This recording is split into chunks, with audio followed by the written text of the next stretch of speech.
What's up, YouTube Revolution? ZombfectedGaming 349 at your fingertips. So today, I want to talk about how guns will be making a return in Dying Light 2's upcoming big story DLC, which is supposedly being called The New Frontier. Now, we all know in Dying Light 2, guns took a back seat in this game, but occasionally was used more frequently in Dying Light 1. But still, melee weapons were still the main focus in Dying Light 1, and guns could be more of an afterthought since the gunplay in that game wasn't perfect and also constantly would alert virals to your position. That's if you like it or not. So guns in Dying Light 2 have been a major controversial topic within the Dying Light community, and it's a very mixed bag. Tons say guns will break the balance of the game and prefer to not have it in the game at all. And many say the game is boring without guns because, well, these are people who are just so used to playing games with guns and say they don't like a game that doesn't have guns. In a way, this is equivalent to how in Red Dead Redemption you have horses to ride and not cars like in GTA, so it's a very stupid biased opinion. But now let's talk about my opinion about guns coming to Dying Light 2. I'm actually excited but skeptical at the same time because I want the guns to actually feel fun and have more of a unique gunplay to it rather than what it felt like it in Dying Light 1. I know these most likely won't be your modernized guns, so they won't be your Modern Warfare-esque M4A1s, etc. This is gonna be your post-apocalyptic makeshift guns. Think of Fallout with the pipe guns that the Raiders faction use in those games. So these possibly might be guns that could potentially fall apart over time, and you may need to fix them, which will add to using guns more fun and realistic in this game. In Dying Light 1, you never had to maintain your guns like fixing or cleaning, which kinda made the guns less fun. What would also help the gunplay in Dying Light 2 be really fun is if they make these makeshift guns feel like Wild West guns, and they add a Gunslinger Skill Tree to where you can learn to shoot like a cowboy. The Dying Light creators Techland made a Wild West video game series called Call of Juarez, and the gunplay in those games were super duper fun, so I could see Techland trying to make the gunplay just a bit more fun in here by learning from the Call of Juarez games.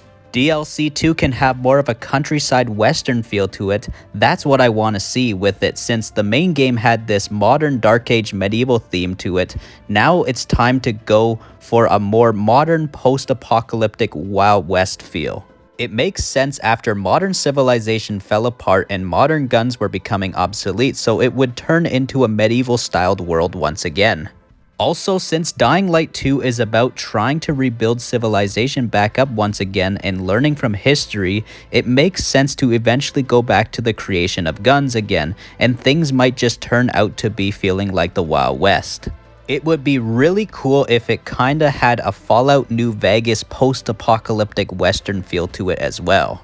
But then again, this isn't Nevada Las Vegas area in the middle of the desert. Dying Light 2 is set in a fictional area in France, and France has beautiful countrysides, so I would expect beautiful lush woodlands and massive farm fields. But now, let's talk about the mixed bag once again, with how some people want guns and some people don't. There's actually some people who are just like me as well. I am the middle ground. I like both melee combat and range combat equally, so hopefully guns and melee have a better balance this time around in Dying Light 2's DLC 2.